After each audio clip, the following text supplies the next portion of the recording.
صحة وهنا. شكرا لك.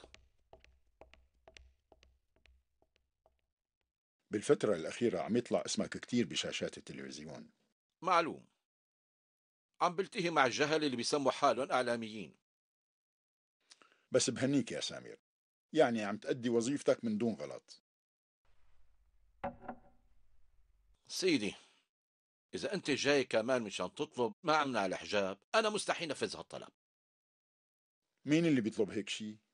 نحن ما رح نطلب هذا الشي، بالعكس تماما. أنا إذا بدي أطلب شي فهو إنك تضغط بمجال إنه يبقى الوضع مثل ما هو بالضبط. نبذل جهدنا، بس أنتوا بتعرفوا أنا مو كل الأمور بإيدي. بس نحن وقت وصلناك لهون مشان يكون كل شي بإيدك يا سامر. أنت كنت شي ثانوي بدوننا إذا تتذكر، ونحن دعمناك، مشان هيك صرت رئيس الجامعة، صحيح؟ بس أنا ما فيني حل وأربط بكل شيء. إذا أنت قصدك على الحدود فنحن اللي بنرسمها يا سامر، لأنه السلطة الحاكمة بتدعمنا إلنا، ونحن أكيد بندعمك، لا تاكل هم أبدا. الجامعات لازم تكون هي مركز الحداثة والتطور، ما رح نسمح بأي تخلف، ورح نمنع الألبسة اللي بتكون دليل على هذا التخلف كمان. حتى لو اللي كان لابسه مانو من الجامعة القانون بيمنعه يفوت عليها. يعني برأيكم الناس ما لازم تلبس الحجاب حتى بالشارع، مو هيك؟ إذا كان بدنا أنه بلدنا تصير دولة معاصرة ومتحضرة. لولانا كانت خلصت صلاحيته من زمان. شفت المسكين وقت اللي حطيناه رئيس للجامعة. بتتذكر كيف كان رح يرقص وقتها؟ وإمتى رح تصير العملية؟ بكرة. بكرة الصبح بالجامعة يا مدحت رح تصير مجزرة كتير كبيرة. مرحبا، كيفكم انتم؟ شو بدك تحضر اليوم؟ مو معقول هالدكتور ما فهمت محاضرة شكلي ما رح ضل امبارح. لاخر الدوام. شو في عندك؟ بيكون رايح يشوف رفيقته. يا اخي ايامهم.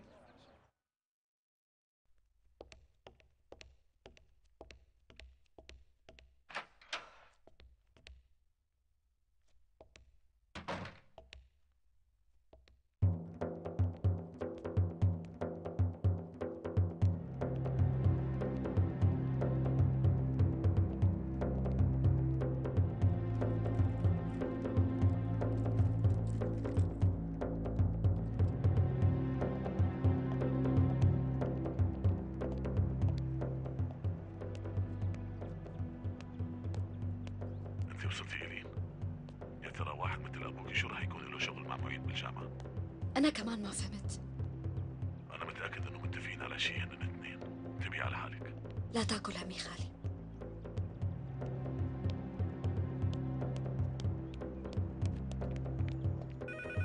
نعم. دكتور، هلأ وصل عميد الجامعة عثمان أرطغرل. خليه يتفضل.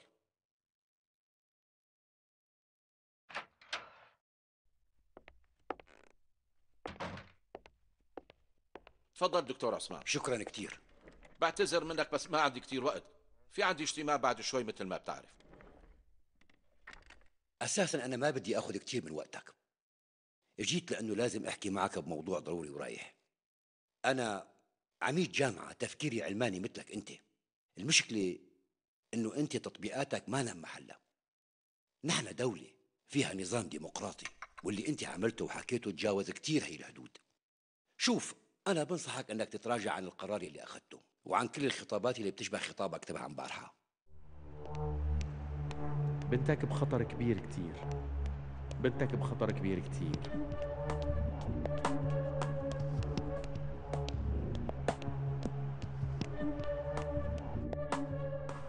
بتمنى انك ما تعارضني يا حضرة العميد، انت هيك عم تحط حالك بحالة كتير صعبة. بعرف انه بعد يلي حكيته انا صرت باخر ايامي كعميد للجامعة، بس كمان بتمنى انك ما تنسى يا حضرة الرئيس الاماكن اللي بتكون محرومة من الحرية العلم ما بيكون له مكان فيها. بس ما أكون عم ضايقكن ابدا. مرحبا. تفضل تفضل دكتور. تفضل. مرحبا. تفضلوا. ارتاحوا. ارتاحوا. شكرا كتير. تفضل لو سمحت. ارتاحوا.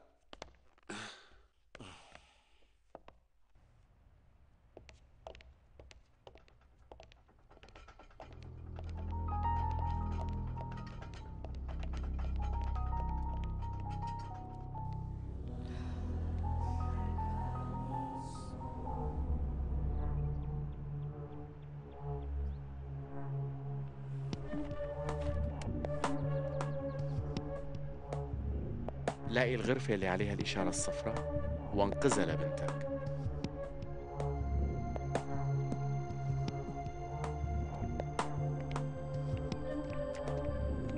لاقي الغرفة اللي عليها الإشارة الصفراء وانقذها لبنتك.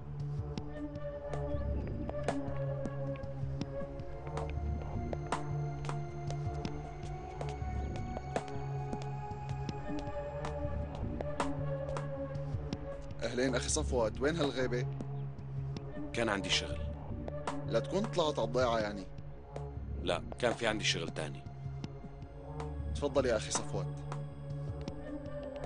هالزلمة اللي شايفه بيشتغل معيد، بس يعني بيفهم أكثر من 1000 دكتور. وبعدين هو ابن ضيعتي، فهمت علي؟ إيه؟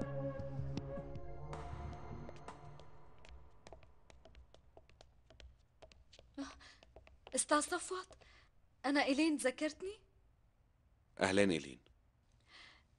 امبارح المساء كنت عندكم وحكيت مع الست رمزية كمان، تعرفت على عيلتك بس أنت ما كنت موجود. لاقي الغرفة اللي عليها الإشارة الصفراء وانقذها لبنتك. منحكي بعدين. صفوت وقف شوي، أنت بخطر كبير، لازم نحكي مع بعض. عندي شغل ما فيني أحكي. معناتها أنا بالكافيتيريا، بترجاك أول ما تخلص تجي، موضوع مهم كتير. لاقي الإشارة الصفراء. شو بعد؟ وانقذها لبنتك. ليش عم يتصرف هيك؟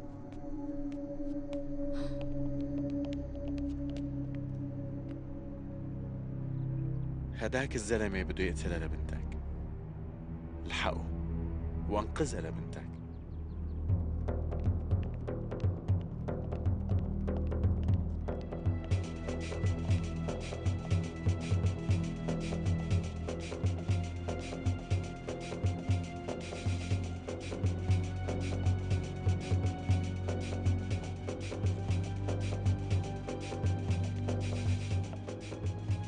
ما فيك تفوت لجوا. رئيس الجامعة عنده اجتماع كتير مهم.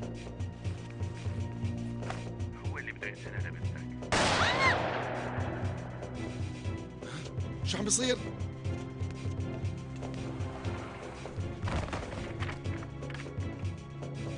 أنا جاي يا بنتي.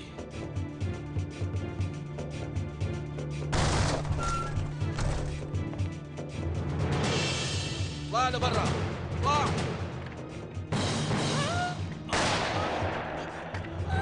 وين بنتي؟ وقف، لا تعمل هيك.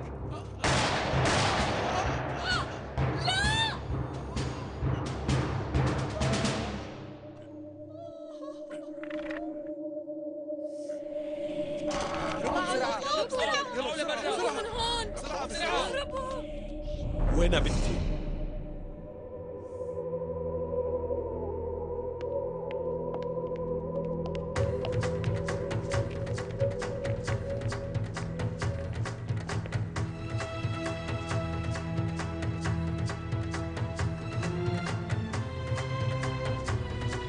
أخي صفوت؟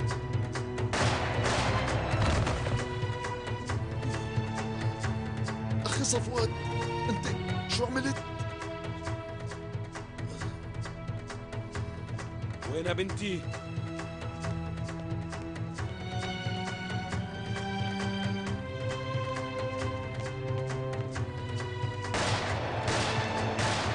وين بنتي؟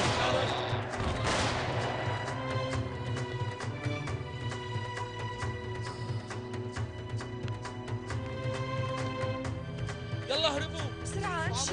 هربوا يلا بسرعة. يلا هربوا من هون، هربوا. شو اللي عم بيصير؟ يلا اطلع. يلا هربوا هربوا. اركضوا بسرعة. يلا اطلعوا. يلا بسرعة. يلا تحركي بسرعة امشي. بسرعة. بسرعة بسرعة. هربوا من هون.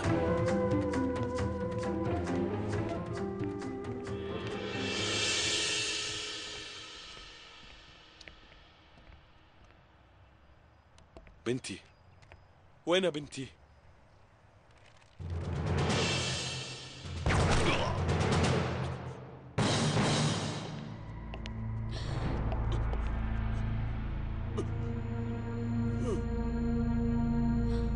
أستاذ صفوت.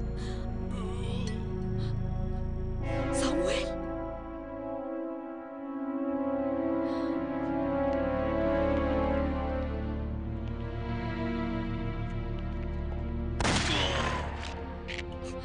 شو عم تعمل؟ شو عم يصير هون؟ استاذ صفوت.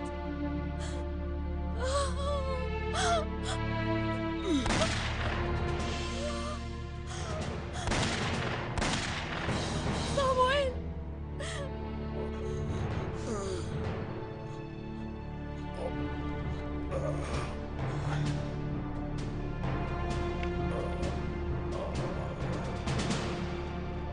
ساعدني يا ربي دخيلك.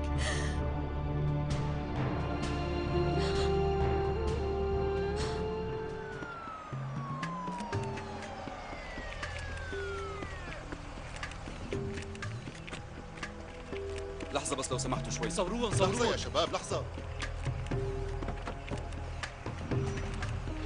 تعالوا. شوي شوي.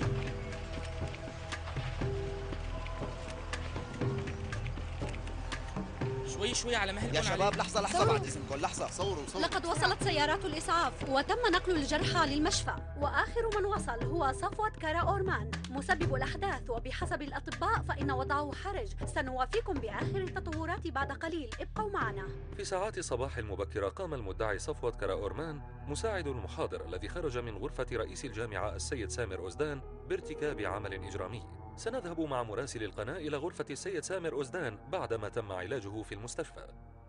إن صديقي العزيز البروفيسور عثمان أرطغرل وسكرتيرتي ياسمين بايكال، وكما تعرفون فقد توفيا في هذا الاعتداء.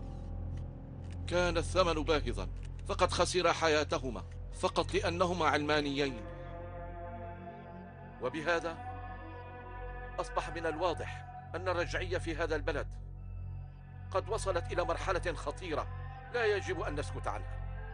سنريكم مشاهد متعلقة بهذا الحادث. الاتفاق انه يقتل سامر، بس اللي انقتل هو عثمان أرطغرل مستشار رئيس الجامعة. شو هاد؟ بس ما حدا بيعرف انه الشخص اللي انقتل هو بمستوى السيد سامر رئيس الجامعة. صحيح صفوت خربط وقتل عثمان، بس النتيجة نفس الشيء. شكل الدنيا انقلبت والعملية نوعا ما حققت لي هدفي. والآن سنتابع التوضيح الذي قدمه للتلفزيون رئيس الجامعة السيد سامر أوزدان. منذ فترة أتلقى تهديدات، وباختصار شديد أنا هو الهدف المطلوب. لكن ومع الأسف صديقي عثمان قتل بدلا مني. عثمان أرطغرل كان صديقا عزيزا وإنسانا غاليا، حاز على جوائز عالمية. إن موته لخسارة كبيرة جدا. سيد سامر، ما هو هدف القاتل من وراء ذلك برأيكم؟ الهدف واضح. عندما أطلق النار كان يناديني: الموت للعلمانيين الكفار في هذا البلد. لكن ربما كان له أسبابا ودوافع أخرى. يا عيني، هذا هو الشغل. يا أخي والله أنا بتعجبني قدرتك على التحليل هيك. الجريمة التي حدثت اليوم انتهت بمقتل 3 أشخاص وجرح 5 أشخاص آخرين.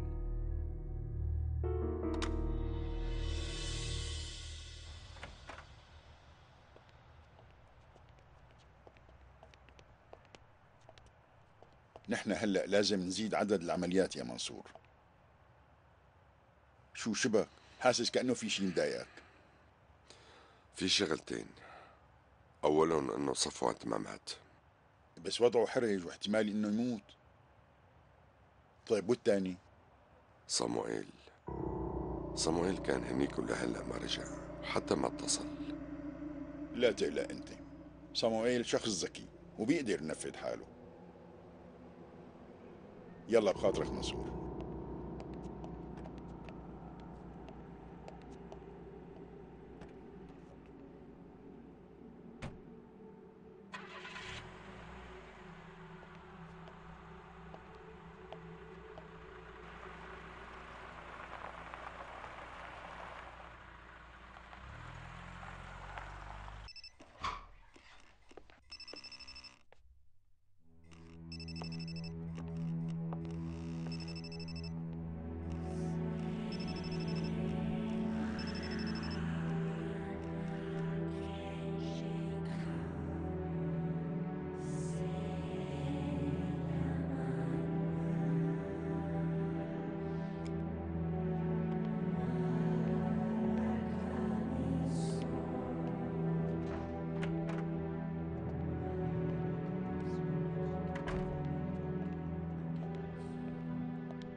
أكيد أنتوا سمعتوا بالشي اللي صار.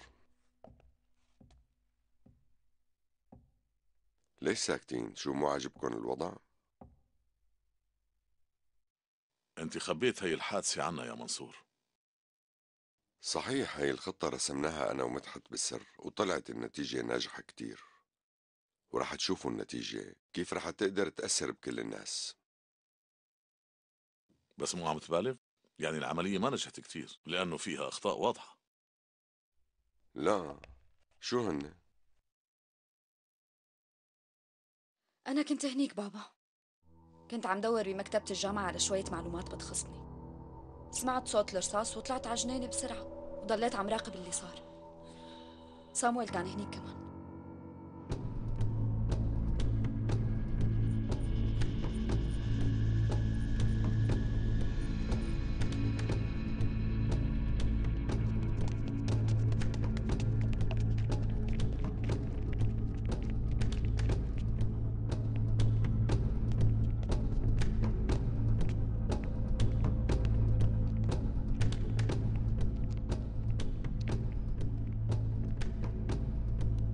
بنتي، وين بنتي؟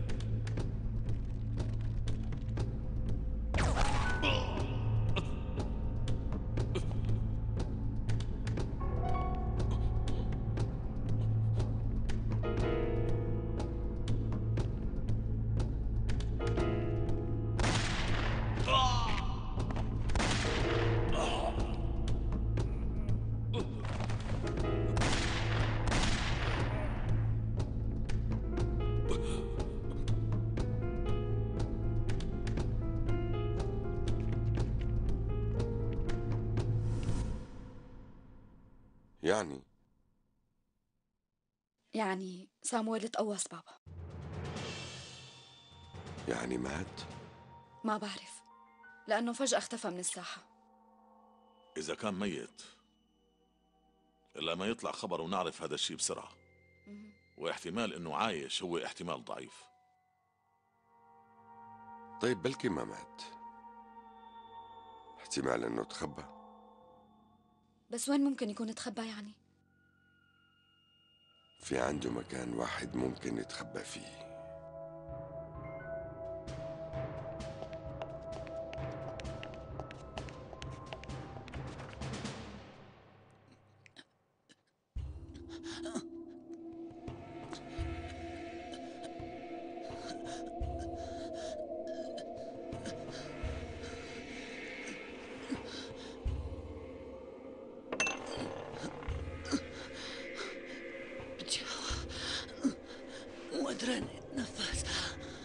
منصور،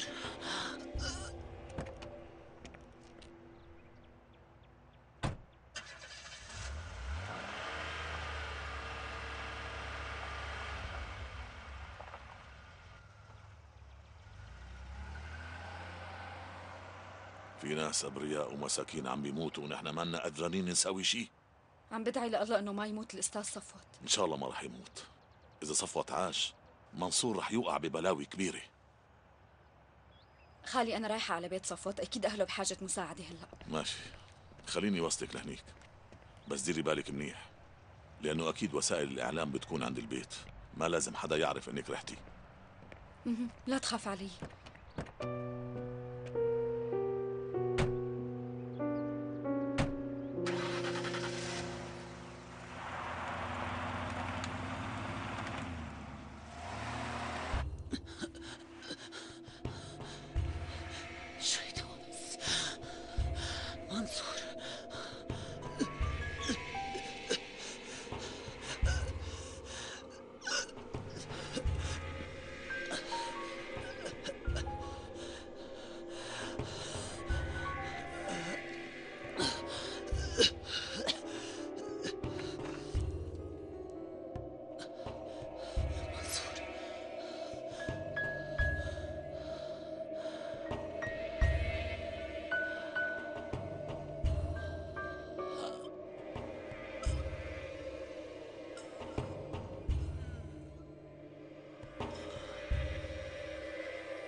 صموئيل، صموئيل،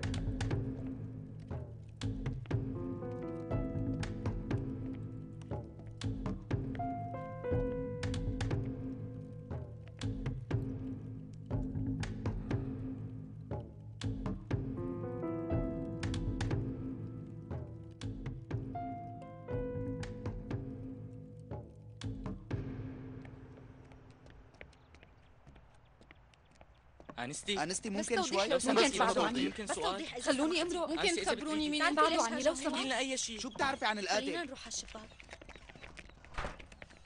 لو إيه، سمحت ممكن توضيح لحظة بس يا لحظة عمي. بس. لو سمحتي كلمة لحظة بسرعة. واحدة بس لو سؤال سمحتي. واحد لو سمحتي. تعالوا.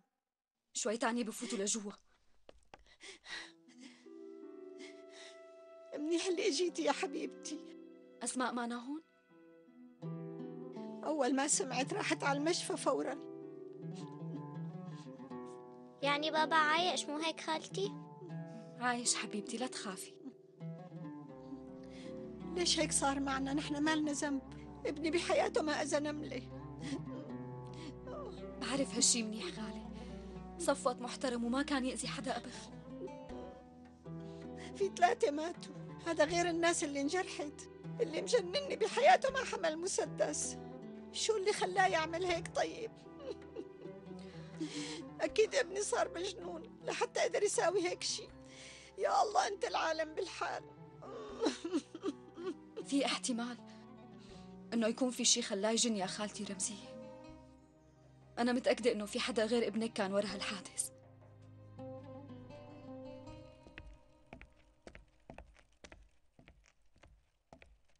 صموئيل لهلا ما بيان؟ توقعت تلاقيه هون. معناها نحن بورطة يا منصور. ما في داعي نخاف لأنه صموئيل إلا ما يبين. بس صفوت شكله ما رح يموت، عم يتحسن وضعه بالمشفى. يعني إذا فاق هو رح يحكي كل شيء للشرطة. كل شيء صار بسبب صموئيل، كان لازم يقتله هنيك. صفوت ما لازم يفيق، لازم يموت بالمشفى. تحرك بأسرع وقت، ولا تنسى أنه لازم نلاقي صموئيل بسرعة. نحن ما بدنا الشرطة تصل له قبلنا ونخرب على حالنا يا مدحت. عمل جهدك إنه نلاقي صموئيل ونخلص من صفوت.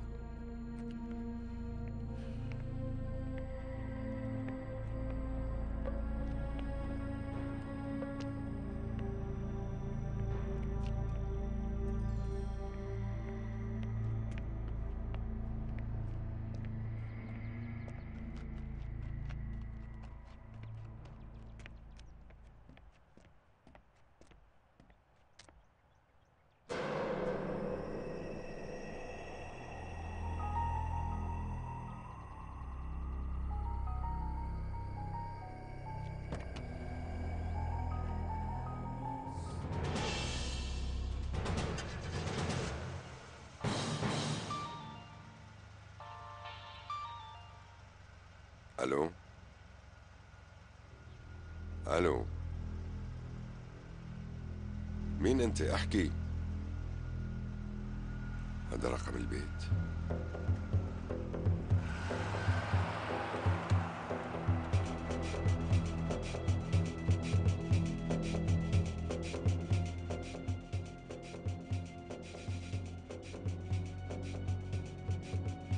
انت كان لازم تنتبه قبل ما تجي لهون اخي ضياء.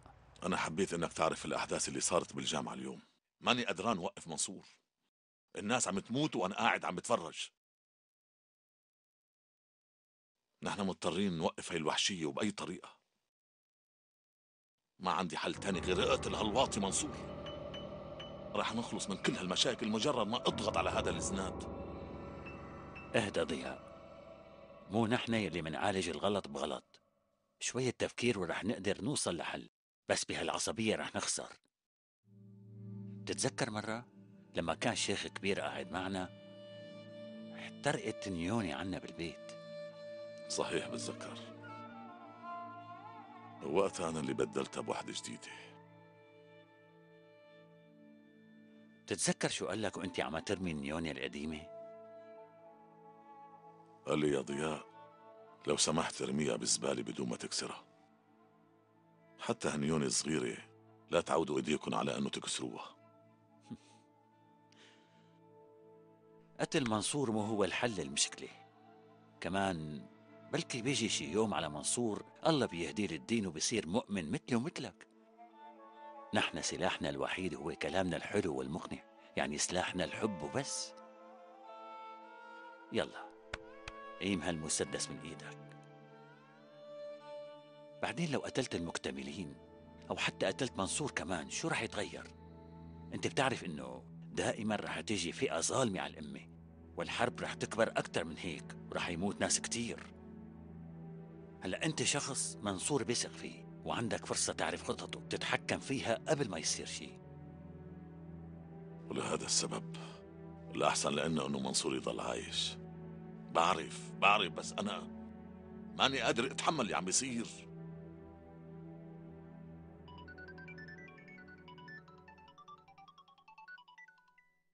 عم يتصل. أهلي منصور.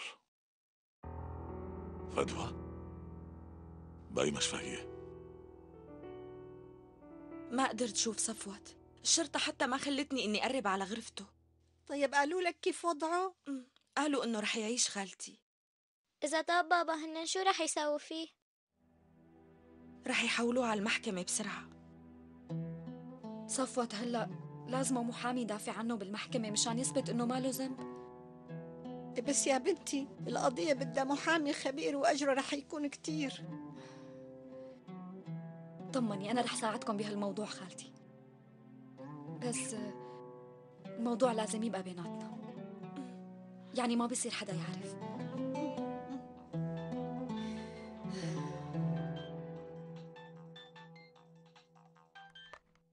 أهلين خالي. شو؟ طيب أنا جاية فوراً، يلا.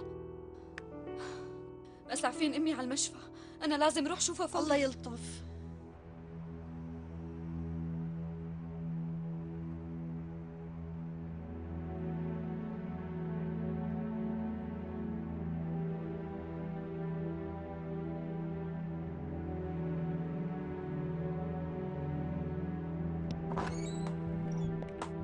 خلينا نصورها بس سؤال إذا لو سمحتي شوي بسرعة. بس بعده عن ممكن سؤال بس؟ بعده بلا تصرفات. جوزك ليش ارتكب كل هي الجرائم؟ شو كان هدفه من القتل؟ بس شوي لو سمحتي توضيح بس، خلوا عندكم شوية ذوق. لو سمحتي شوي بس، ما عندي شي يقولوا. اتركونا بحالنا بقى. توضيح صغير بس. اسمحي لنا بسؤال لو واحد. سمحتي توضيح صغير لو سألك سؤال إذا بدك. طب وحضرتك؟ نحن ما بنعرف شيء أبدا. بابا بيحب الناس وهو ما قتل حدا. بابا مستحيل يقتل الناس. شو صار للبنت؟ أليف هي بنته المريضة. الله يخليكم بكفي، مو شايفين البنت مريضة؟ أرجوكم بكفي هيك. خلوا عندكم رح بدنا نفهم القصة. شو صار؟ حلوة كتير. لازم نسعفها بسرعة. بس شوي خلينا ناخذها على المشفى. بس شوي بس جاوبينا عن هذا السؤال لو سمحتي. توضيح بس، شو كان هدفه من القتل؟ انتم مانكم بشر، انتم مانكم شايفين البنت مريضة واهلها مانهم متحملين فضولكم الغبي؟ نعمل شغلنا. نلعب من هون. شو هالحكي؟ الله يلعن اللي اعطاكم الحق تعملوا هيك. فعلا انتم بلا اخلاق. التقرير لا ما شو انكم ما بتفهموا. يا بنتي شو صار؟ شبه أليف. على الأغلب صار عندها كسر ولازم ناخذها على المشفى. روحوا الله لا يوفقكم. لو سمحتي شوي بس، لو سمحتي خلينا نفهم القصة.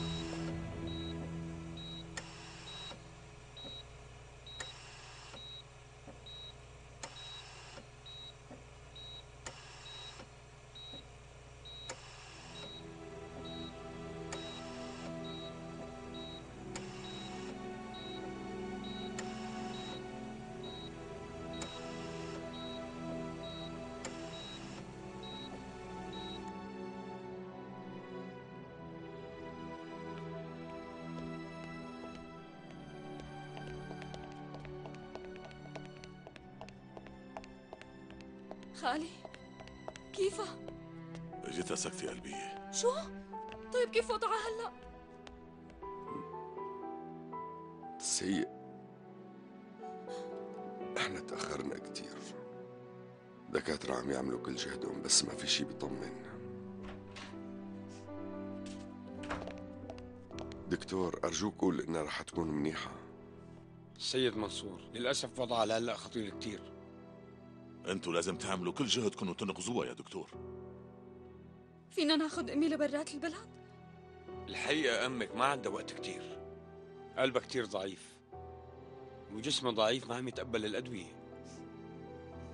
وغير هيك الأدوية اللي استعملتها للسرطان مؤخرا احتمال كبير أنه أثرت على صحتها يا سيد منصور. أنا لازم أشوف هي الأدوية.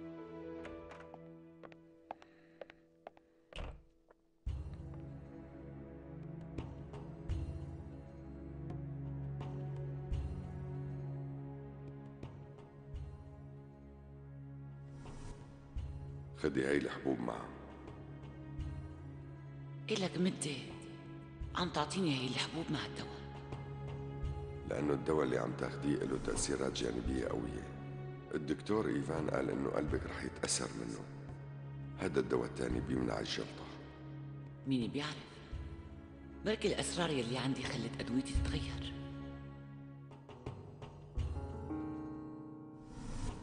فكرت عم تاخد أي الحبوب، طلعت عم تخدعني وما عم تاخدهم. هذا هو سبب الجلطة اللي صارت. لازم تعطيها الأدوية بشي طريقة. أنت كيف بدك أعطيها دواء ما عندي عنه أي علم؟ هدول الأدوية مهمين كتير واللي عملهم هو الدكتور إيفان بذات نفسه. سيد منصور دكتور، مريضتك قربت تموت، أنت مضطر تجربهم.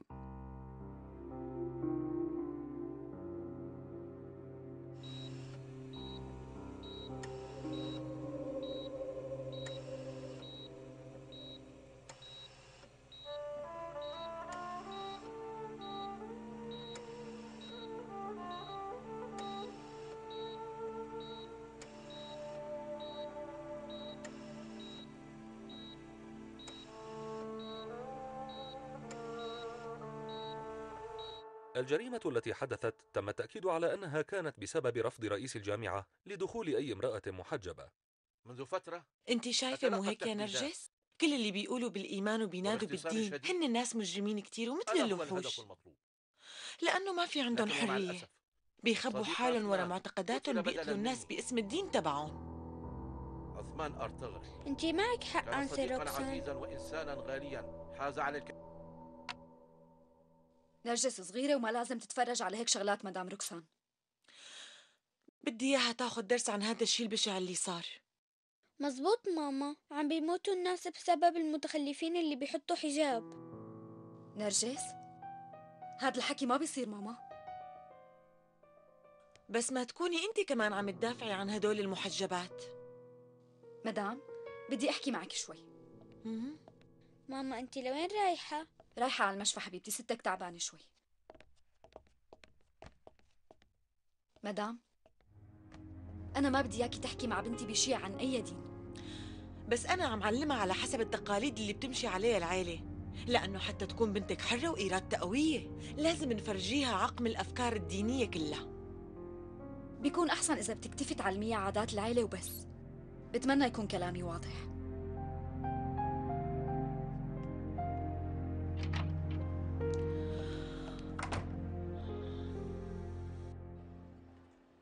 نرجس عم تتغير خالي، عم يربوها انه تكره المسلمين من هلا. متأكد انه الآنسة عم تدرس نرجس بهي الطريقة على حسب تعليمات منصور. انا لازم لاقي طريقة بعد فيها روكسان عن نرجس، ونحن لازم نساعد صفوت بهالقضية. هاي الشغلة تركية علي، راح يدافع عنه محامي كتير منيح. شكلكم عم تحكوا بشي مهم كتير. كنا عم نحكي عن صموئيل، ما في خبر عنه لهلا؟ إذا هو طلع واقع بإيد الشرطة فاحتمال إنه عم يلحقونا هلا. فيكم تطمنوا هلا، السيدة فدوى استعادت وعيها وعم تستعيد نشاطها بسرعة غريبة. كنت متأكد إنه الدواء رح يفيدها. أنا شكيت بالدواء بس كان معك حق. شكرا على جهودكم يا دكتور. عملنا واجبنا. فيني اشوف ماما هلا؟ طبعا، بأي وقت بدك. هلا انتوا فيكم تروحوا لعند فدوى، انا في عندي شغله صغيره مع مدحت. اكيد في إلنا بالموضوع. انه يضل صفوت عايش هو خطر كبير عليهم. اكيد هذا الشيء مخوفهم. اذا هيك معناها عم يخططوا لشيء ليخلصوا منه.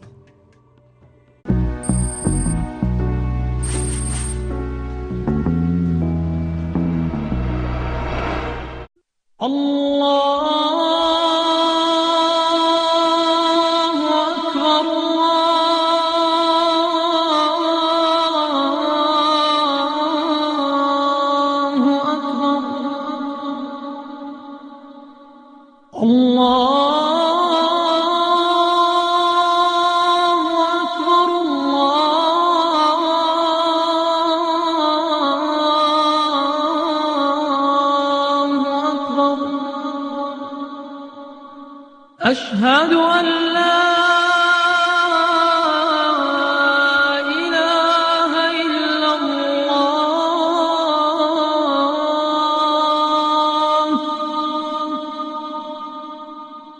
أشهد أن لا إله إلا الله.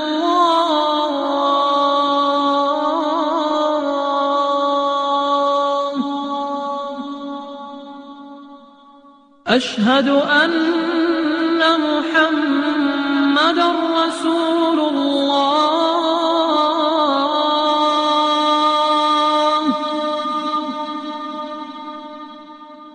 أشهد أن محمدًا رسول الله.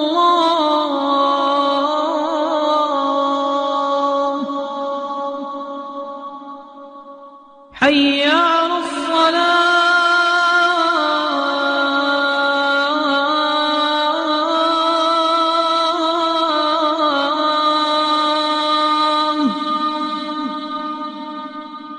حي على الصلاة.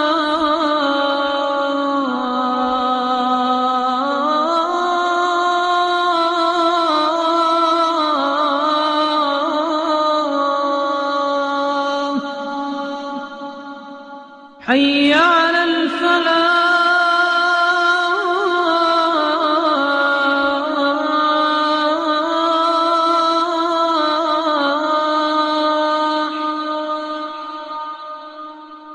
حي على الفلاح.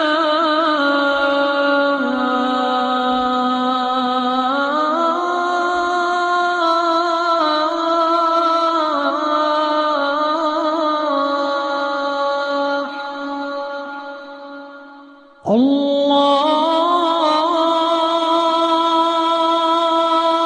أكبر. الله أكبر. لا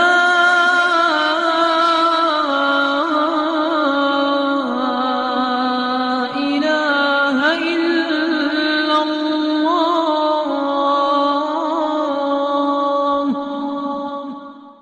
اللهم رب هذه الدعوة التامة والصلاة القائمة آت محمدا الوسيلة والفضيلة وابعثه مقاما محمودا الذي وعدته.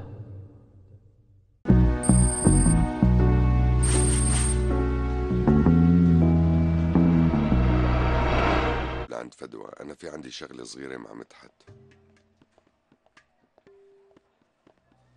اكيد في إلنا بالموضوع. انه يضل صفوت عايش هو خطر كبير عليهم. اكيد هذا الشيء مخوفهم. اذا هيك معناها عم يخططوا لشيء ليخلصوا منه.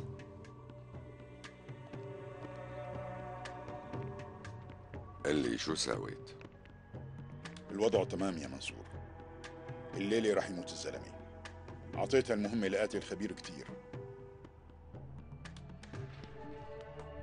بيسموه البنت الدلوعة.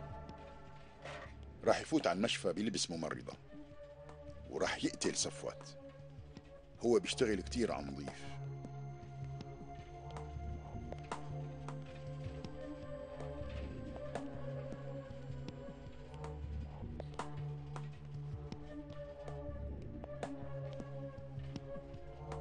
لازم أعطي الدواء للمريض. بعتذر منك بس لازم فتش بالأول.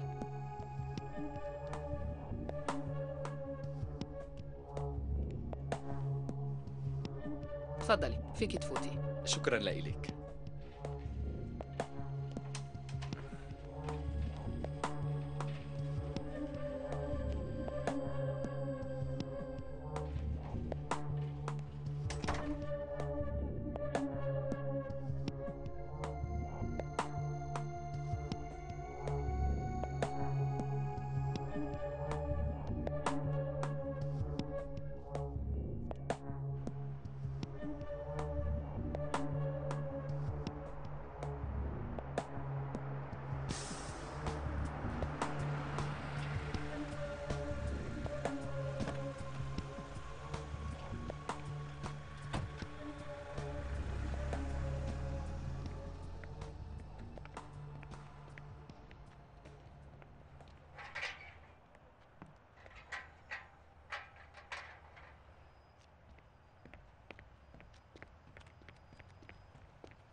من وين اجتنا هالمصايب كلها يا الله؟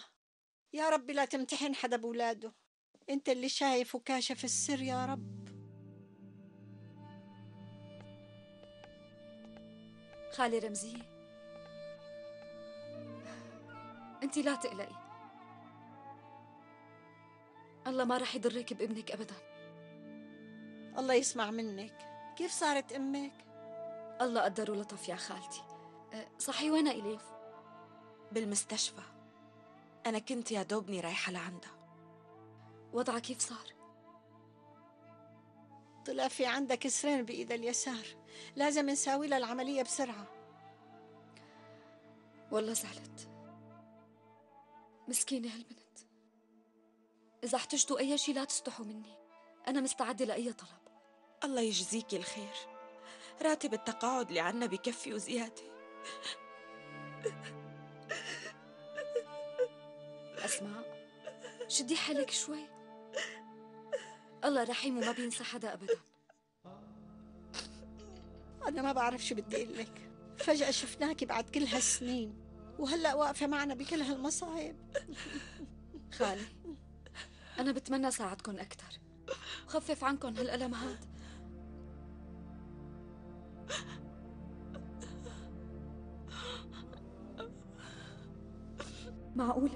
معقول أبي إنسان بلا رحمة هالقد؟ يا رب ساعدني أتحمل هالشي.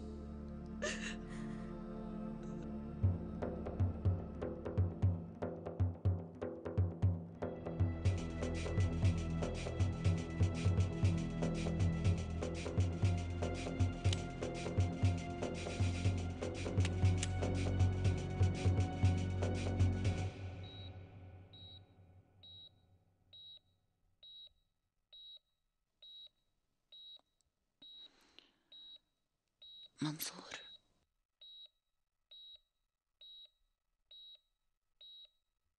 لو متت كنت رح تزعل علي. شو رأيك؟ فدوى لازم تعرفي إنك أحلى شي بحياتي. أنا مو حاسة هيك منصور، أنت بدك تعرف مني سرين قبل ما أموت. كتير غلطانة. أنا بعرفك كتير منيح. الظاهر كل اللي بتعرفيه غلط. يلا انتي نامي هلا، أنا بحبك كتير، بس كمان أولتها وآخرتها راح أعرف منك كل هدول الأسرار.